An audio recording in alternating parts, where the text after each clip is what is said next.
Энэ өдрийн мэндийг өргөжүүлье. Монгол Улсын засгийн газар Азийн хөгжлийн банкны хөнгөлөлттэй зээл Японы ядуурлыг бууруулах сангийн буцалгүй тусламжийн санхүүжилтээр хөгжлийн бэрхшээлтэй иргэдийн оролцоог хангах үйлчлэгийг сайжруулах төсөл хэрэгжсэн. Уг төслийн хүрээнд хөгжлийн бэрхшээлтэй иргэдийн хөдөлмөрлөлийг дэмжих төвийн нээж албан ёсоор нээж байна.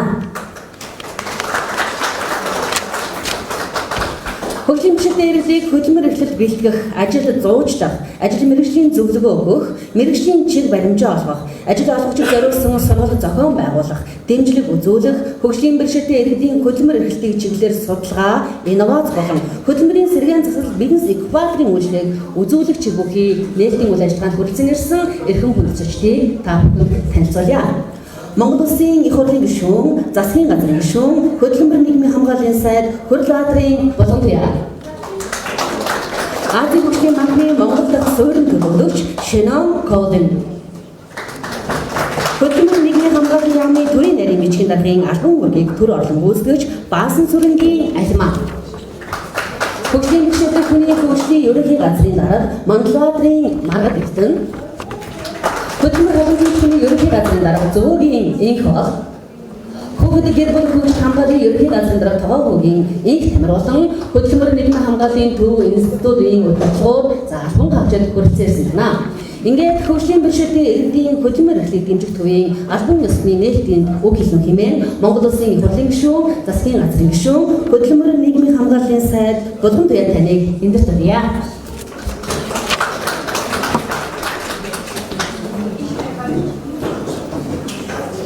За бидний урилгыг бүлээн авч хүрэлцэн ирсэн та бүхэнд энэ өглөөний мэндийг хүргье. Хөгжлийн бэрхшээлийн талаар дэлхийн нийтийн чиг хандлагыг тодорхойлсон нэгдсэн үндэсний байгууллагын хөгжлийн бэрхшээлтэй хүмүүсийн эрхийн тухай конвенцэд Монгол улс 2009 онд нэгдэж орсон. За ингэхүү нэгдэж орсноор хөгжлийн бэрхшээлтэй иргэдийг бусдын адил эрхээ эдэлж, сурч боловсрох, хөгжих, хөдөлмөрлөх, төрийн үйлчлэгийг авах, хөгжлийн үр шимээс хүртэх адил тэгш боломж олох талаар цог арга хэмжээ авах үүргийг бид нэр олон улсын өмнө бас хүлээн авсан.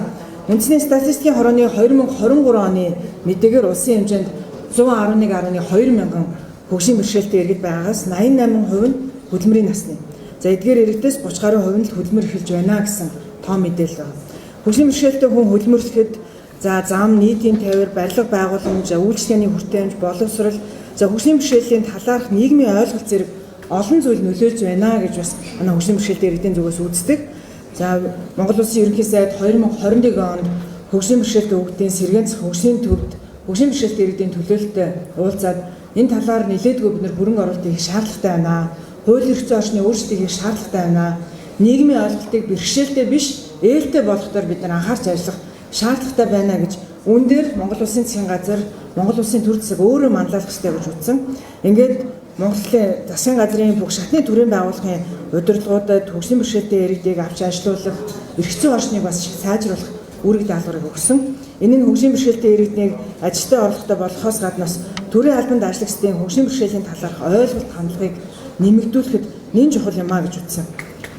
Хөгжлийн төрийн бүх шатнд хөгжлийн бэрхшээлтэй хүмүүс ажиллаж дуу хоолойгоо илэрхийлж бодлого үйл ажиллагаанд гар бие оролцох нь төрийн бодлого шийдвэр хөгжлийн бэрхшээлтэй хүнд ээлтэй байхад нэн чухал юм а гэж бид бас үзсэн. Одоо 2024 оны сонгуулийн сурчлагын ажил эд өрнөж байна. Ингээ харахад шинэ парламент маань дор хаяж 2 хөгжлийн бэрхшээлтэй хүний оролцоотойгоор бүрдэх гэж байна. Засгийн газрын үйл ажиллагааны хөтөлбөрийн хүрээнд хөгжлийн бэрхшээлтэй иргэдэд тэгш боломж олгох, хүртээмжтэй орчин нөхцөлийг бүрдүүлэх, хүний эрхийн загварын төрийн бодлого үйл ажиллагаанд нэвтрүүлэх, хөгжлийн бэрхшээлтэй хүний асуудлыг хариуцсан бүтэц тогтолцоог бэхжүүлэх чиглэлээр олон арга хэмжээг бид авч ажиллагаад ажил хэрэг болголоо. Өнгөрсөн намар хөгжлийн бэрхшээлтэй хүний хөгжлийн төвийг 5 аймагт барьж байгуулж ашиглалтанд оруулсан. За одоо ахаад 5 аймагт ийм 5 юм төслийн ажил бас одоо үйл ажиллагааны явагдаж байна. Цаашдаа бид ийм төвийг аймаг орон нутаг болгонд ингэснээр манай хөгжлийн бэрхшээлтэй иргэд маань протезорт бед, сэргээн засах үйлчлэгээ заавал Улаанбаатар хотод ирж биш аймаг орон нутагтаа одоо бүстэй авах боломж олцсон бий болж байгаа маа. Өнөөдөр бидний төвийг нээлттэй хийж байгаа хөгжлийн бэрхшээлтэй хөдөлмөрлөлтийг дэмжих төв бол улсын хэмжээнд нээлттэй хийж байгаа анхны товоохон төв юм а. Нийтдээ 4500 орчим метр квадраттай энэ төвд бид нэр төвийн үйл ажиллагааг манай Японы олон улсын хамтын ажиллагааны JICA байгууллага за мөн Азийн хөгжлийн банктай хамтран хөгжлийн бэрхшээлтэй иргэдийн хөдөлмөрлөлтийг дэмжих тогтолцоог бичүүлэх төслийн хүрээнд 2021 оноос эхлүүлж өнөөдөр цаг хугацаанд 24 онд ашиглалтанд орж байна. Энэхүү түүн олон улсын жишгт нийцсэн хөгжлийн бэрхшээлтэй иргэд ажил олгогчдод дэмжлэг үзүүлэх цог зүйчлэл юм. Хөгжлийн бэрхшээлтэй иргэдийг ажлын байраар хангахад хэд хэдэн бэрхшээл байдгаас манай ажил олгогчид маань ч гэсэндээ энэ чиглэлээр бас мэдлэг олголт дутмаг байдаг. Ажлын байранд хөгжлийн бэрхшээлээс шалтгаалan зарим нэг тохиргоонуудыг хийх шаардлагатай байдаг. Энэ төвдөр манай ажил олгогчид маань бас ирээд ийм сургалтанд хамрагдах боломжтой.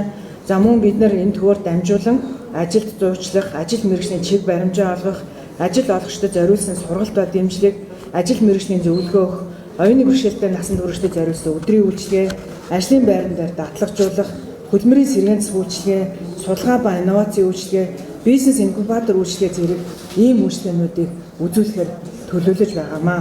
Хөгжлийн бэрхшээлтэй иргэд маань бидний зөвхөн халамж авдаг иргэд гэж нийгэм харах гад байдаг. Энэ харах өнцгөө өөрчлөөч. Бид нийгэмд оролцоод, бусдын нэгэн адил оролцож, соёл, спорт, хөгжлийн бүхий л үйлчлэгэнд хамрагдмаар байна. Хөдөлмөр эрхлэх хүсэл эрмэлзэл их байна. Ийм учраас дэд бүтцээ сайжруулах, сургалтанд бэлдэх, сэргээнц үйлчлэгийг сайжруулах хэрэгцээ шаардлага их байна гэж бидэнд саналаа өргөлдөг. Үүнийг бид бас олон улсын байгууллагуудтайгаа хамтран олон улсын жишгт хүрсэн энэ төвүүдийг аймаг орон нутгууд болон цаашдаа нийслэл Улаанбаатар хотод ч гэсэн нэмж байгуулах хэрэгцээ шаардлага байгаа гэж харж байна. За манай хөдөлмөр эрхлэлтийг дэмжих төвөнд хөгжлийн бэрхшээлтэй иргэдийг ажилдаа орлоготой болгохоос гадна хамгийн чухал зүйл нь түрүүний хэлсэн ажил олгогчдод бас энэ талын мэдлэг мэдээллийг өгнө. За манай одоо заалт танхимаас нэг давхраас нь ахуулаад манай энд ирсэн хэвлэл мэдээлэл олон нийтийн байгууллага та бүхний бас танилцаасаа гэж хүсэж байна. Бид нар ажил олгогчдыг түрээсгүйгээр энд тодорхой хэмжээний сургалтууд хийх, ажлын байраа зарлах, одоо манай хөгжлийн бэрхшээлтэй хүний ерхий газартай хамтран ажлын байраа ч гэсэндээ хөгжлийн бэрхшээлтэй хүнд ээлтэй байдлаар тохиргоонуудыг хийх, тохижуулт хийх талаар бид бас сургалт хийх юм аа. За манай ажил олгогчдоос бас онцгойлон сайн хөгжлийн бэрхшээлтэй иргэдийг ажлын байраар хангадаг ажил олгогчид байдаг. Өнөөдөр аль хэдийн манай төв дээр ирэн одоо бидэнтэй хамтын ажиллагаагаа бас эхлүүлээд, өрнүүлээд явж байна. За манай нийт төв маань 12 тэрбум орчим төгрөгийн төсөвтэйгээр баригдаж байгаа. За мөн 1.2 тэрбум төгрөгийн техник тоног төхөөрөмжийг энэ төслийн хүрээнд бас хийхээр төлөвлөж байгаамаа. Ийхүү бид нар өнөөдөр төсвийн хөгжлийн бэрхшээлтэй хүний тухай хуулиа улсын хурлд өргөн барьсан. За мөн хөдөлмөрлөлтийн тухай хөдөлмөрийн тухай хуулиа хөгжлийн бэрхшээлтэй иргэдэд ээлтэй байдлаар улсын хурлаар батлуулж чадсан. За мөн нийт шаардлагатай зарим одоо санхүүжилтүүдийг нэмж чадсан гэх мэтчлэн амжилттайгаар өнөөдөр хөгжлийн бэрхшээлтэй иргэдийн хөдөлмөрлөлтийг дэмжих төвийг бид нар нээж байгаа. Дараагийн парламент маань хөгжлийн бэрхшээлтэй иргэдийн төлөөлөл орсон парламент маань хөгжлийн бэрхшээлтэй хүний тухай хуулиа шинжилсэн найруулга улсын хурлаар бас хилцүүлэн батлуулахыг бид нар зорж байна. Энэ удаагийн парламентаас илүүтэйгээр Яаран Сандрын энэ хуулийг баталгаас илүүтэйгээр Монгол Улсын ерөнхий сайдаас улсын хурлаар хөгжлийн бэрхшээлтэй хүний тухай хуулийг батлуулахад иргэд олон нийтийн ойлголтыг сайжруулах, иргэд олон нийтийн дунд томоохон хилцүүлэг өрнүүлэх. За ингээ олон нийтийн анхаарлын тулд хөгжлийн бэрхшээлтэй хүний асуудлыг өнөөдөр авчиж батлуулах нь илүү үр дүнтэй, батлсан хойноо хүн болгоны одоо хүртээмжтэй хөгжлийн бэрхшээлтэй иргэд минь илүү ээлтэй хууль болж гарч чадах юмаа гэж үзсэн юм аа. Ингээд бид цаашдаа хөгжлийн бэрхшээлтэй хүний талаар хэрэгцээ орчинг боловсронгуй болгох, за барилга байгууламж, зам талбай хүртээмжийг сайжруулах гэд урд өмнөхөөсөө илүү их үүрэг хариуцлагыг бид бас давхар хүлээж байгаа. Орчны болоод хандлагын саад татварыг айлгах, хүн бүр сурч боловсрох, хөдөлмөрлөх, нийгэмд бүрэн дүрэн үр оролцоотой эрхтгч одоо ажиллах амьдрах боломжийг бид нээхийг урьдчилан болгож ажиллах болно. Манай яамнаас засгийн газраас ус баримтж байгаа гол бодлого бол хөгжлийн бэрхшээлтэй хүн дээлтэй нийгэм бол хүн болгон дээлтэй нийгэм байж чаддаг. Ийм нийгмийг бий болгохын төлөө за ийм нийгэм бол ахмад насничдэр, нялх хүүхдтэй эцэг эхэдчдэр бүх насныханд илүү ээлтэй нийгэм болдог учраас ийм ойлголтыг олон нийтэд түгээхэд ялангуяа манай өнөөдрийн төвийн нээлт онцгой ач холбогдолтой юм аа. Үүнийг дэмжиж ажилласан JICA олон улсын байгууллага, Азийн хөгжлийн банк, төсөлд оролцсон бүх талууд өнөөдрийн нээлтэнд оролцож байгаа та бүхэндээ баярлсан талархснаа илэрхийлье. Баярлалаа.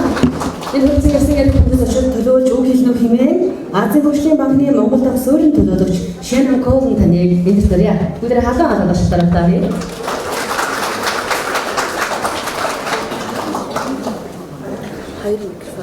Good morning. Honorable Minister of Labour and Social Protection, Ms. Bolgantuya, distinguished guests, ladies and gentlemen. It is a pleasure to be here this morning at the opening of the newly established Employment Resource Centre for Persons with Disabilities. This centre was established under the Ensuring Inclusiveness and Service Delivery for Persons with Disabilities project, which was financed by the Asian Development Bank with a $25 million concessional loan and a $2 million grant from the Japan Fund for a Prosperous and Resilient Asia and the Pacific.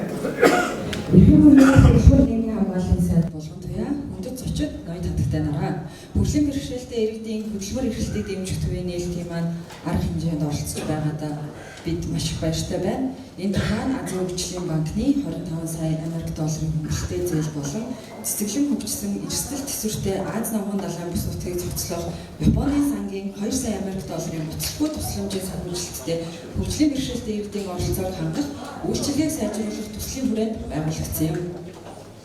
The project aims to increase the inclusion of disabled people in society by giving them access to the services they need and creating opportunities for education and employment. Under the excellent leadership of the Ministry of Labour and Social Protection, the project assisted in establishing development centres in 5 different IMACs, which were recently opened. Хөгжлийн бэрхшээлтэй иргэдийн оролцоог хангах үйлчилгээг сайжруулах төсөл нь хөгжлийн бэрхшээлтэй иргэдэд шаардлагатай тусламж үйлчилгээний хүртээмжийг нэмэгдүүлэх, тэдний боловсрол болон ажил эрхлэх боломж, нийгэмд оролцоог нэмэгдүүлэхэд чиглэж байна. Хөдөлмөр нийгмийн хамгааллын яамны манлайллын доор энэхүү төслийн хүрээнд хөгжлийн бэрхшээлтэй иргэдийн хөгжлийн төвүүдийг 5 аймагт байгуулж саяхан ашиглалтанд оруулсан лээ. Now we're here to open another centre that's designed to offer employment promotion services for persons with disabilities, such as job brokering services and new models of training to increase the skills of persons with disabilities to enter selected industry. The Employment Resource Centre will facilitate inclusive business practices and in selected industries. We will work closely with business entities to create adjusted workplaces and inclusive practices. The centres will organize support systems for persons with disabilities for self-employment through business incubators and sheltered workshops. The centre will also work closely with public employment services to make them more effective in creating individual pathways to employment for persons with disabilities and using case management and job coaching approaches. The centre will additionally develop models for partnership and practical cooperation with disabled people's organizations and increasing employment opportunities for persons with disabilities. Харин өнөөдөр дахин нэг төвийг бид нээж байгаа бөгөөд энэ төв нь хөгжлийн бэрхшээлтэй иргэдийн хөдөлмөр эрхлэлтийг дэмжих тухайлбал хөгжлийн бэрхшээлтэй иргэдэд мэрэгжлийн ур чадвар олгон улмаар ажлын байранд зуучлах үйлчилгээг үзүүлэх зорилготой юм. Хөдөлмөр эрхлэлтийг дэмжих энэхүү төв нь бизнес эрхлэгчдтэй хамтран ажиллаж тохируулгатай ажлын байр, нээлттэй орчин бүрдүүлэх замаар оролцоотой бизнесийг хөгжүүлэхэд дэмжлэг үзүүлнэ. Мөн хөгжлийн бэрхшээлтэй иргэдэд зориулсан бизнес инкубатороор дамжуулан хуваарай хөдөлмөр эрхлэлтэнд дэмжлэг үзүүлнэ. Энэхүү төв нь төрийн хөдөлмөр зуучлалын байгууллагатай хамтран хөгжлийн бэрхшээлтэй иргэдийг ажилд зуучлах үйлчилгээнд кризис менежмент аргуудыг нэвтрүүлэх замаар илүү үр дүнтэй болох юм. Түнчлэн хөгжлийн бэрхшээлтэй иргэдийн төрийн бус байгууллагуудтай хамтран үр дүнтэй ажиллах шин загваруудыг нэвтрүүлж улмаар эдгээр төрийн бус байгууллагуудыг хөгжлийн бэрхшээлтэй иргэдийн хөдөлмөр эрхлэлтийг нэмэгдүүлэхэд татан оролцуулна. The government of Mongolia demonstrates a strong commitment to international rights frameworks and development goals on disability as demonstrated by the adoption of the law on the rights of persons with disabilities. We believe that this centre will serve as a bridge between persons with disabilities, disabled people's organizations, and private and public sector employers, thus supporting a shift so that persons with disabilities can play their role in society and the country's economic development. Монгол улсын засгийн газар хөгжлийн бэрхшээлтэй иргэдийн байгууллагуудтай идэвхтэй хамтран ажиллаж, хөгжлийн бэрхшээлтэй иргэдийн эрхийн тухай хуулийг батлан, хөгжлийн бэрхшээлтэй иргэдийн эрхийн талаарх олон улсын хөгжлийн зорилтуудад хүрэхийн төлөө тууштай ажиллаж байгаад талархаж байна. Энэхүү төв нь хөгжлийн бэрхшээлтэй иргэд, хөгжлийн бэрхшээлтэй иргэдийн байгууллагууд болон төр болон хувийн хвшлийн ажил олгогч нарын дунд гүүр болж хөгжлийн бэрхшээлтэй иргэдийг улс орны нийгмийн эдийн засгийн хөгжилд өөрсдийн үүргээ гүйцэтгэхэд нь дэмжлэг үзүүлнэ гэдэгт бид итгэлтэй байна. I would like to thank the staff of the Ministry of Labor and Social Protection, the executing agency for this project, for their excellent leadership, the project implementation unit staff for their dedication, commitment, and hard work, and the contractors for their good works in the construction of this building, and the government agency for persons with disability for their continued support in the successful completion of this building. I wish you all the best. Баярлалаа. Энэ төслийг амжилттай хэрэгжүүлэхэд манлайлан ажилласан хөтөлбөр нийгмийн хамгааллын наадмын хамт олонд хичээл зүтгэл гарган ажиллаж байгаа төсөл хэрэгжүүлэх нэгжийн ажилтнуудад энэ хүүгийн байрлалыг чанартай сайн барьж ашиглалтанд оруулсан гүйцэтгэгч болон хөгжлийн бэрхшээлтэй иргэдийн хөгжлийн засгийн газрын агентлагийн хамт олонд гүн талархал илэрхийлье. Та бүхэнд сайн сайхныг хүсье. Баярлалаа.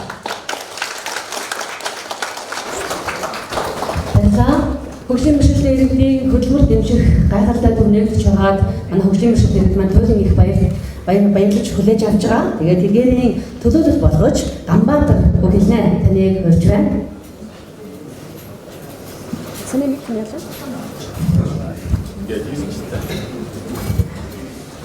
За, бүгдний нэмэр мэддэг үгээ. Тэгээд хөгжлийн бэрхшээлтэй иргэдийн хөтөлмөр эрхлэлтийг дэмжих ийм сайхан төвтэй болж байгаа. Хөгжлийн бэрхшээлтэй нийт иргэдийнхээ өмнөөс маш их талархаж байна. Тэгээд бас нэг онцлог үйл явдал болж байгаа нь хөгжлийн бэрхшээлтэй хүний хөгжлийн ерөнхий газрын дараагаар бас бидний дундаас бас хөгжлийн бэрхшээлтэй бас иргэн томилогдсон ажиллаж байгаа бидний зүгээс бас маш их баяртай байна. Тэгээд манад эрдэндээ хандаж хэлэхэд бас одоо ирч хүчтэй бас хурдтай зоримог сайхан ажиллаарай гэж хүсэж байна. Тэгээд бас залуу хүнийг бас төр засгаас нь бас цаашаа дэмжиж бас төрийн бус байгууллагууд нь бас дэмжиж хамтран ажиллана гэж хүсэж байна. За бүгдэнд нь баярлалаа. За яг энэ цаг мөчид хөгжлийн бэрхшээлтэй иргэдийн хөтөлбөр эрхлэлийг дэмжих төвийн маань төлхөөрийг гардуулах гайхалтай бүж тохиож байна. За төлхөөрийг гардуулж өгнө хэмээн хөтөлбөрийн хамгааллын сайд болгон явуулсан Азийн хөгжлийн банкны Монголын суурин төлөөлөгч Шэнэгозын таныг нэрлэж байна. За төлхөөрийг гардуулж авах хэмээн хөгжлийн бэрхшээлтэй хүний хөгжлийн ерөнхий газрын дарга Мангалтын Маргал Эрдэнэ, Заяган, Ганбаатар, Зоригт, Эрдэнэ бол нарынхаа хайрцагчаа. Бүдээс хаалаа алгаш.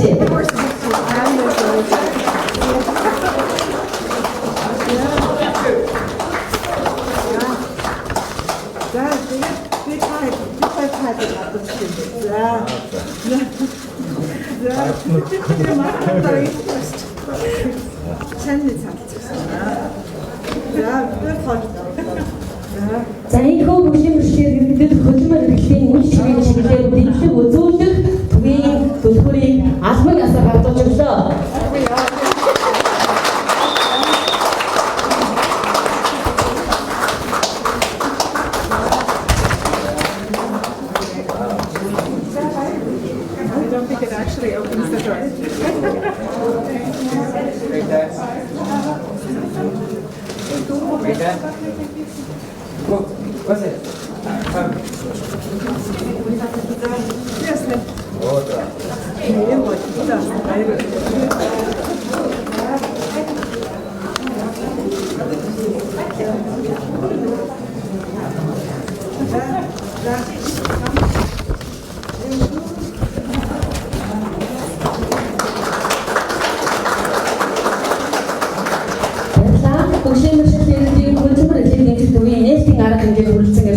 Эрдэнэ мөндөд зочин төлөөлөгч та бүхэндээ талархал илэрхийлье. Өргөжлүүлэн дурсгалын зорилт болох.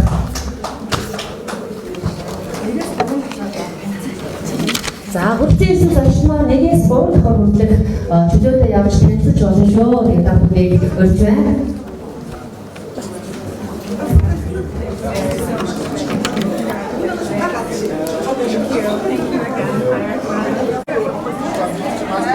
За өнөөдөр хөгжлийн бэрхшээлтэй хүний хөтөлбөр эрхлэлийг дэмжих төв 4500 орчим одоо метр квадрат талбайтай энэ төвийг өнөөдөр бид нар ашиглалтанд оруулж байна.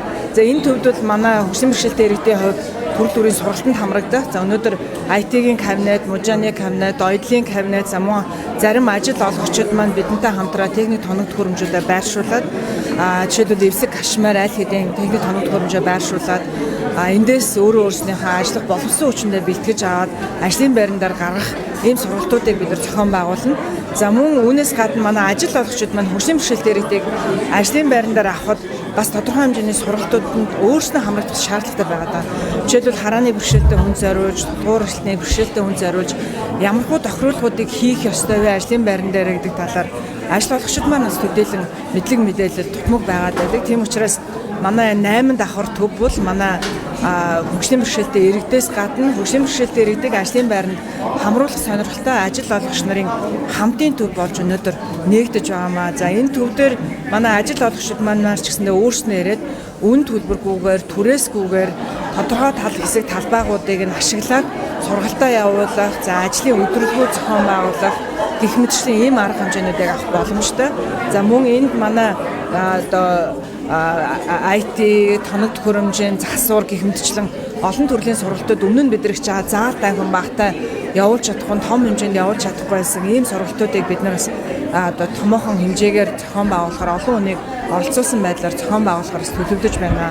За өнгөрсөн хугацаанд бид нар хөгжлийн бэрхшээлтэйний хөгжлийн төвийг 5 аймагт байрж байгуулж ашиглалтанд оруулсан. Энэ төв тус бүр 2000 орчим метр квадраттай энэ төвүүдийг барьж байгуулж ашиглалтанд оруулсан. Ахаад энэ 5 төв барьж байгуулагдаж ашиглалтанд орлоо. За энэ төвдөр бид нар хийж байгаа үйл ажиллагааг бас мөн арай жижиг хэлбэрээр манай аймаг орон нутгуудын төвүүдээр ч гэсэндээ одоо явуулах бас боломжтой юмаа гэж үзэж байгаа. За мөн аймаг орон нутгуудаас бид нар энэ төвдөр богино болон дунд хугацааны сургалтуудыг явуулаад аймаг орон нутгийн маань бас хөгжлийн бэрхшээлтэй иргэд цаашлаад орон нутгатаа бас бизнес эрхлэлтэнд бид нар бас тусалж дэмжиж ажиллана. За одоо бол манай хөгжлийн бэрхшээлтэй сэргээн засах сургалтын төв дээр жишээлбэл тогоочийн IT-ийн за дээрээс нь оёдлын гэх мэтчлийн сургалтууд явдаг. Тохионы хэлмэрчийн бас сургалтууд бас явж байгаа. Цаашлаад бид нар ажил олгогчийн хэрэгцээ шаардлагаар нэлээдгүй сургалтуудыг явуулж хөгжлийн бэрхшээлтэй иргэдийн маань хувьд одоо ажлын байрандаар гараад гарах нь боломж олцоог нь нээж өгнө. Улсын хэмжээнд нийтдээ 111 мянган орчим хөгжлийн бэрхшээлтэй иргэд байдаг. Тэдний 88 орчим хувь нь хөдөлмөрийн насны хүмүүс байгаа. Гэтэ харамсалтай нь ингээд дэд бүтэц хүртээмж юм уу ажлын байр бас одоо хөгжлийн бэрхшээлтэй тохируулга муутай учраас 3 хүн тутмын нэг нь л ер нь ажил дээр гараад ажил эрхэлж байна гэсэн том мэдээлэл байдаг. За өсвөл бол их байгаа манай хөгжлийн бэрхшээлтэй иргэдээс бизнес хиймээр байна, өөрснөө өрхийн бизнес эрхлэмээр байна. Ажлын байрандаар гараад яг л бусдын нэгэн адил ажил хөдөлмөр эрхлэмээр байна. Гэтэ бас одоо суралцах зүйлүүд бас их байна. За мөн нийгэм бас биднийг харах өнцгөөс өөрчлөлмөр байна гэж юм хүсэлтэй бас бидэнд боломжтой. За манай иргэдээс бас та бүхэн маань яриа хамаарсан. The version of your speech. Okay. So ADB is very pleased to be here today for the opening of this employment center. ADB has a project that's ensuring service delivery for persons with disabilities that we finance with a $25 million concessional loan and a $2 million grant from the Japan Fund for a Prosperous and Resilient Asia and the Pacific. And we opened with those funds 5 development centers and 5 different IMAGs. And today we're opening the Employment Resource Center to support the employment and economic contribution of persons with disabilities to Mongolia's development. За Азийн хөгжлийн банкны хувьд өнөөдөр энэ нээлттэй арга хэмжээнд ирсэнтэй маш их баяртай байна. Бид энэ хөгжлийн бэрхшээлтэй иргэдийн хөдөлмөр эрхлэлийг дэмжих төвийг хөгжлийн бэрхшээлтэй иргэдийн тусламж үйлчлэгийг нэмэгдүүлэх гэдэг төслийн хүрээнд бол барьж байгуулсан байгаамаа. За энэ төсөл маань Азийн хөгжлийн банкны 25 сая долларын санхүүжилттэй дээр нь Японы засгийн газрын 2 саяын буцалгүй тусламжийн ингээд нийлээд 27 сая долларын санхүүжилттэй төсөл юм байгаамаа. За энэ төслийн хүрээнд бид нэр хөдөө орон нутагт 5 хөгжлийн бэрхшээлтэй иргэдийн хөгжлийг дэмжих төвийг байгуулсан байгаа. Харин өнөөдөр бид нар энэ хөдөлмөр эрхлэлийг дэмжих төвийг бол байгуулж байна. Энэ төв нь бол хөгжлийн бэрхшээлтэй иргэд маань хөдөлмөр эрхлэх боломжийг нэмэгдүүлж одоо нийгмийн харилцаанд, эдийн засгийн харилцаанд оролцох нөхцөлийг нь бүрдүүлэхийг чиглэж байгаамаа. Цаашид бас хийж байгаа ямар арга хэмжээ байна? So is there any further activities under the project planned? So under the project, we're looking at establishing 2 additional development centers for persons with disabilities. We're also looking at changes to the categorization of disability to ensure that the categorization and the services provided are in line with international standards. За төслийн хүрээнд цаашдаа бид нар дахиад 2 хөгжлийн бэрхшээлтэй иргэдийн хөгжлийн төвийг барьж байгуулна. Түүнээс гадна бол төслийн хүрээнд нэлээд олон бодлогын чанартай арга хэмжээнүүдийг хэрэгжүүлнэ. Тухайлбал хөгжлийн бэрхшээлтэй иргэдийн ангиллын асуудлыг шинээр нөхөж сэргээж гаргаад олон улсын түвшинд ямар ангил хэрэгэлдгийг тэрийг хэрэгжүүлэхийг одоо зорж байгаа. Гэх мэтлэнгээр бодлогын нэлээд олон арга хэмжээнүүд бол төслийн хүрээнд хэрэгжиж явна. Санхүүжилтийн бүсдгүүд төслүүдээр 25 сая нь бол зээ.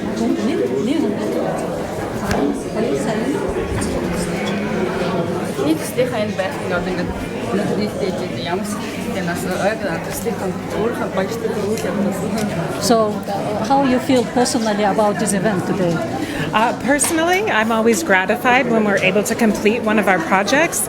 A completion of a project is the representation of many years of hard work, and so to actually be commissioning the building and opening it up for services of the people that it's meant to support is always a really gratifying thing for me personally.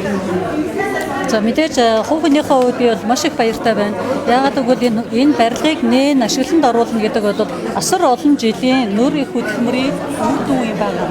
Тэгээ энэ ажлын олон жил ажил, олон хүний ажлын үр дүнд өнөөдөр ингээд түвмэн нэгдээд хүмүүсээ хүлээж авахд бэлэн болно гэдгийг мэдрэх бол маш сайхан байна.